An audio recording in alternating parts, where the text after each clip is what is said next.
ఏం శివయ్యా? అదేమిటి పట్టపగల్లో చందమామ గురించి పాడుతున్నావు? అడుగో వచ్చాడుగా. ఎక్కడా? ఏడి? నువ్వే. ఏ కాదా? గుండ్రటి మొహం, చక్రాల్లాంటి కళ్ళు, ఎన్నెలల్లే నవ్వు. అయితే పాడుకో.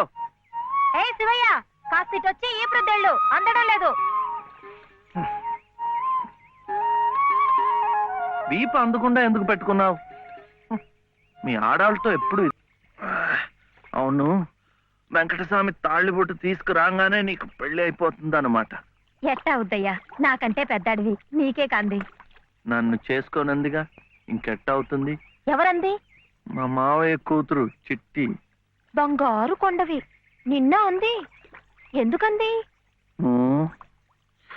మా నాయనమేమో శివయ్యని నీ మొగుడు చిట్టి అంది. చిట్టేమో నేను నీ పెళ్ళానా బావా అని నన్ను అడిగింది. నాకేం తెలుసు, నానమ్మ నీ అడుగు అన్నాను. అన్నిటికీ నానమ్మ అనేవాడికి పెళ్ళందుకు అని చెప్పి నా తల మీద మొట్టకాయ వేసి వెళ్ళి పోసి పిచ్చి మొద్దా, మంచి పని చేసిందిలే. ఇదిగో ఓ మంచి లగ్గం చూసాయి, మన ఇద్దరం మరవాడేద్దాం. ఏంటి శివయ్య, వింటున్నావా? లేదు, బొందు కంటుకుంటున్నావు.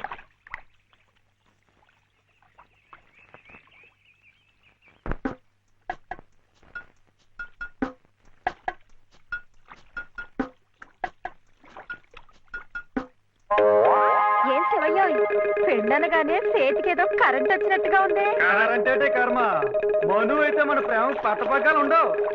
ఊరి సచ్చినోడా నువ్వా? ఎల్లెలో ఏటే సుబ్బులు, చెయ్యి మారగానే సాకు తగిలిందటే చుట్టుకున్నావు. పట్టేవాళ్ళ బుద్ధేంటో ఆ చెయ్యి వాటంలోనే తెలిసిపోద్ది. అమ్మా!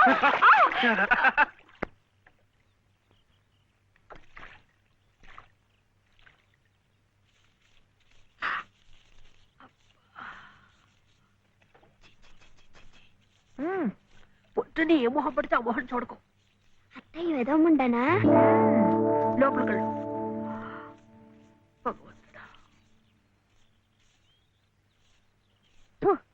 పొద్దున్నే నీకెందుకులే మా పళ్ళు, అవి అక్కడ పడేసి లోపలికళ్ళు. పర్వాలేదు లేదునా, ఇందులో తప్పే ఉంది.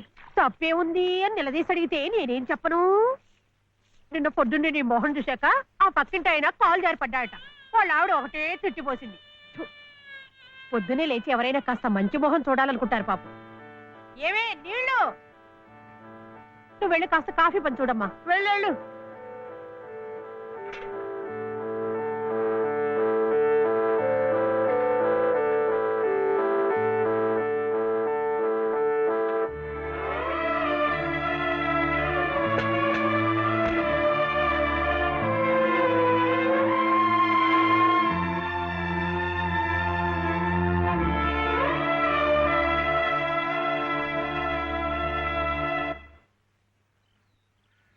లలితమ్మ గారు, లలితమ్మ గారు, లలితమ్మ గారు.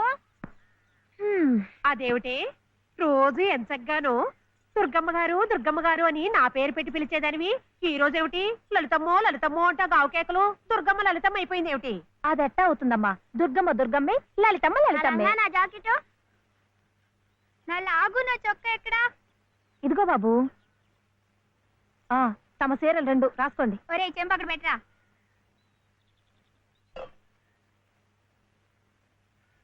రా బాబు, ఇదిగో మీ అమ్మగారివి 6 చీరలు. ఇదిగో ఉన్నాయి, ఇవి నీ చట్లు నిక్కర్లు, జాగ్రత్తగా పట్టుకెళ్ళు. అమ్మో అమ్మో అమ్మో, ఇన్ని బట్టలే? మొగుడుతో కాపురం చేసే నేనే ఒంటి మీద బట్ట రాటి మీద బట్టతో అఘోరిస్తున్నాను. మొగుడు లేని ఇవిడి గారికి అమ్మా రేవు 6 చీరలే. ఇట ఈ స్త్రీలకి ముస్త్రీలకి ఆయన గారి సంపాదనంతా తగలేస్తే నేను నా బిడ్డలు అడుక్కు తినాల్సిందే. చిచ్చి మీ బట్టలే అనుకున్నాను, నీ మనసు కూడా నీరకాయ పట్టి మురికెత్తిపోయింది. ఒక్కసారి మీ ఆయన గారు ఉడకేసి ఇస్త్రీ చేస్తే నా స్వామి రంగా. ఏమిటే గొడుగుతున్నావు? అబ్బే ఏం లేదమ్మా. అయినా మీరు కూడా ఏందమ్మా, దేవుడు ఏదో చిన్న చూపు చూడబట్టి ఆవిడ మీ ఇంటికి వచ్చింది గాని నిన్నటిదాకా ఆవిడ లక్షణంగా బ్రతికిన మనిషేగా. అంటావు మధ్యలో నీ సమయం పోయింది. బట్టలు ఎక్కువేస్తే డబ్బు బాగా గుంజొచ్చని నీ ఆలోచన. ఆవిడ గారి బట్టలకి మీరేం డబ్బు ఇవ్వక్కర్లేదులేండి. పుట్టెడు కష్టంలో ఉంది. ఆవిడికి ఈ పాటి సాయం చేస్తే పుణ్యమైనా దక్కుద్ది. ఆహా, అంత పుణ్యం కావాలంటే నీ కొంపకి తీసుకెళ్లి నెత్తిన పెట్టుకు పూజించు ఈ సంతని. ఆవిడ రావాలే గాని ఆ మాత్రం అన్నం పెట్టలేకపో. మా కొంపలు ఇరుక్కు కావచ్చు కానీ మా మనసులు ఇరుక్కావు. మనసులు గుండెలు కోసి పెడితే సంతోషపడే ఘటాలు కావు. ముక్కుద్దులా మేపినా మనుషుల్ని పీక్కు తినే రకాలివి. అమ్మా అమ్మ అన్నం పెట్టవా?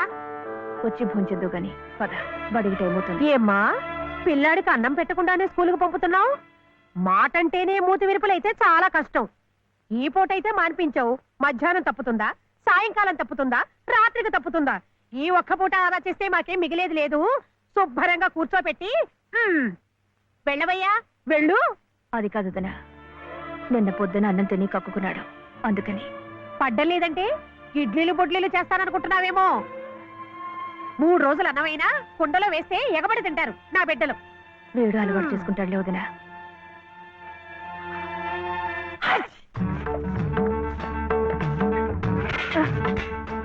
ఇక్కడ గొడిగే. నీకు వర్షం వస్తుందేమోనని. సరే సర్లే, ఎక్కడైనా పెట్టు. రామ రామ.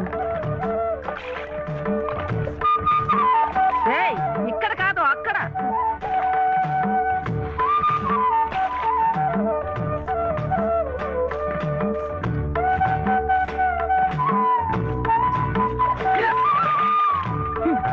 రామచంద్ర,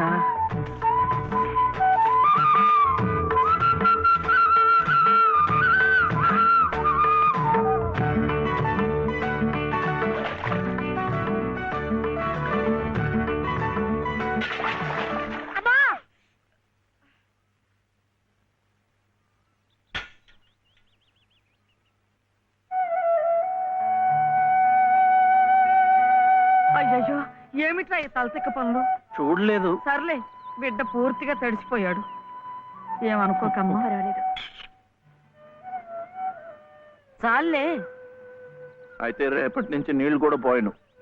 ఒరే, ఇదంతా నా కోసం అట్రా, నీ కోసం కాదు. ఏది చేసినా భక్తితో చెయ్యాలయ్యా. అయితే ప్రసాదానికి వెళ్ళినా వెళ్ళు.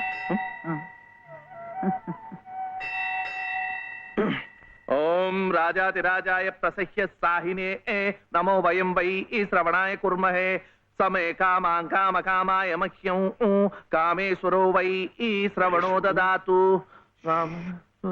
ఇంకా నైవేద్యం కాలేదురా. శ్రవణో దదాతు.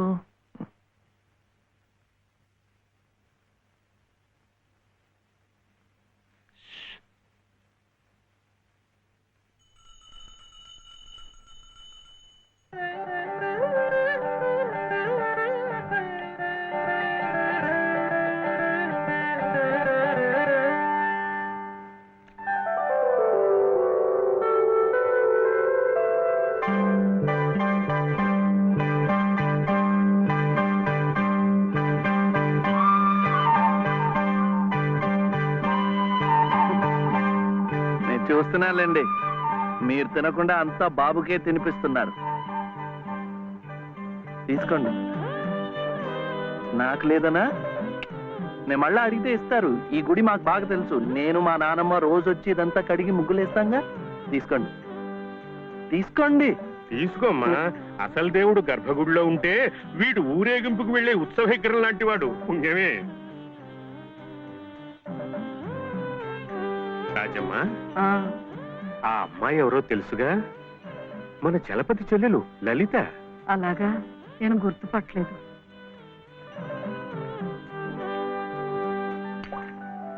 నిన్ను గుర్తుపట్టలేకపోయానమ్మా. ఏమనుకోకు.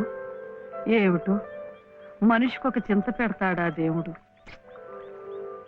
గంగిగోవు లాంటి మీ అన్నయ్యకి ఆ మహాతల్లి మీ వదిన ఎలా దొరికిందో. వస్తానండి. పదమ్మా. చూడమ్మా, ఇంత చిన్నతనంలోనే నీకొచ్చిన కష్టం సామాన్యమైంది ఏం కాదు. ఇలాంటప్పుడే మనసు చిక్కబట్టుకోవాలి. నేను ఎన్ని ఎదురు దెబ్బలు తిన్నానంటావు? కళ్ళ ముందే కాపురం చేస్తున్న కూతురు పోయింది. కొడుకు కోడలు పోయారు. చిన్నతనంలో జరిగిన ప్రమాదంలో మెదడికి దెబ్బ తగిలి నా మనవడు ఇలా అయిపోయాడు. ఇవన్నీ తట్టుకుంటూ మందులు మాకులు తింటూ ఇంకా బ్రతికుండాలనుకుంటున్నానంటే ఎందుకంటావు? నా మీద ఆధారపడ్డ వాడి కోసం, నా మనవడి కోసం. భగవంతుడా, వాడి బుద్ధి పెంచకపోతే పోయే, ఏ కల్మషం ఎరగని ఆ పసితనాన్ని అలాగే ఉంచు. చెప్పింది చేసే పట్టుదల, దీక్ష అవైనా ఇచ్చావు, అంతే చాలు అని రోజుకొక్కసారి ఆ దేవుడికి గుర్తు చేయటానికి ఈ కట్టిని ఇలా ఉంచాను. అమ్మా స్కూల్కి వెళ్ళొద్దు. చాదస్తం అనుకోకపోతే ఒక్క మాట చెప్తాను తల్లి. నువ్వు కూడా ఒక మంచి రోజు చూసుకుని ఈ గుడి ప్రాంగణం తుడిచో, మెట్లు కడిగో, ఇంత సేవ చేసుకో. అంత మాత్రాన బాధలు తీరిపోతాయని కాదమ్మా. ఆ భగవంతుడి అనుగ్రహం ఉంటే ఈ కష్టాల సముద్రంలో పడి కొట్టుకుపోకుండా కనీసం మోకాటి లోతునైనా సాగిపోగలమని.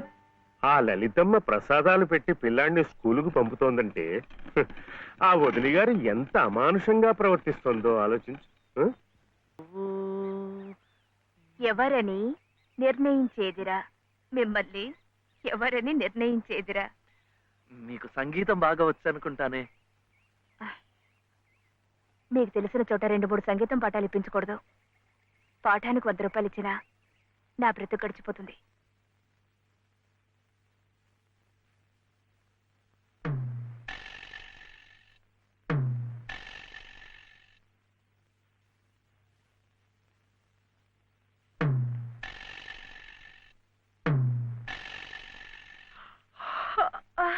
ఏమిటి ఏమిటి అప్పుడే ఆవలింతలు? పెళ్లినాడు హోమం చుట్టూ తిరుగుతుంటే పురోహితుడు చెప్పాడు కాబట్టి తిరుగుతున్నారు అనుకున్నాను. తెల్లవారులు మంచం చుట్టూ కూడా అలాగే తిరుగుతారని నాకేం తెలుసు? పాడుగాను బుద్ధి. తిరుగుతున్నానంటే ఏ కోణంలో చూస్తే నువ్వు అందంగా ఉంటావో చూస్తున్నా. నా అందం చూడటానికి ఈ జన్మ సరిపోతుంది. నా కడుపు పండటానికి మరో జన్మ పడుతుంది. పడితే పట్టని ఏమిటి? అన్ని జన్మలకి నేనే నీ మొగుణ్ణి. మావయ్య, ఇటు దిగు దిగు.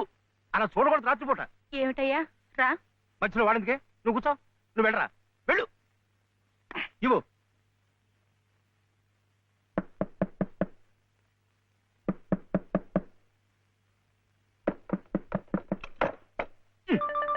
ఏమిట్రా? ఏమిటి నీ గొడవ? అర్జెంటుగా నాకు 100 కావాలి. 100 లేదు కింద లేదు నీ పొంద. పోయి పడుకో. ఇస్తే గాని నేను ఎళ్లను, పడుకోను. చేతులు విరక్కొడతాను. అర్ధరాత్రి లేదు అపరాత్రి లేదు. పో.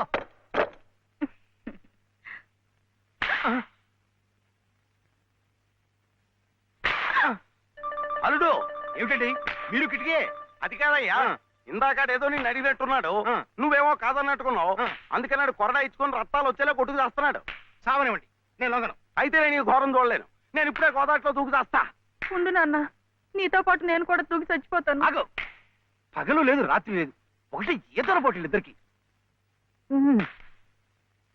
రాడు చూడాడు ఎలా కొట్టుకి దిగిపోతున్నాడు. అయినా ఆడు అడిగింది లచ్చలా కోట్లా ఓ కొంద.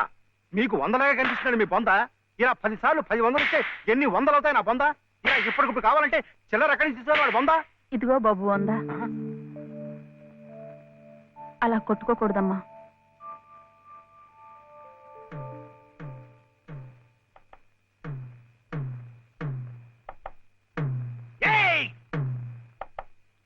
ఉత్తు తరుపులే, ఆడేం చెయ్యడు పాపం. కానివరే, ఇంత గొడవ చేసి 100 రూపాయలు ఇచ్చుకున్నావు కదా, దేనికి? సంగీతం నేర్చుకోవడానికి. అందులో సగం నేను నేర్పుతా. ఏం సగం ఇస్తే సగమే నేర్పుతానేనా? మరి మీకిస్తే ఆవిడకి సహాయం చేసినట్టు ఎలా అవుతుంది? ఆవిడెవరు? లలితమ్మ గారు. అదా సంగతి. బాగుందిరా. కానివరే, ఓ పెద్ద పేరున్న దర్జీ దగ్గరికి సీటీ కూడా అట్టుకెళ్ళి మంచి కోటు కుట్టమంటే బాగోదు. అట్లాగే బాగా శాస్త్రం తెలిసిన మనిషి దగ్గరికి వెళ్ళి నీ లొల్లాయి పదాలు పాడే కంఠంతో సంగీతం నేర్పమంటే చచా, దానికి రాగం, తానం, తాయి ఎన్నుండాలా? అసలు గొంతుకే స్థాయిలో ఇప్పుడు జమ్ములు నిలబడిపోవాలా. అప్పుడు ఆవిడ ఏమైనా నేర్పినా, నువ్వేమైనా నేర్చుకున్నాను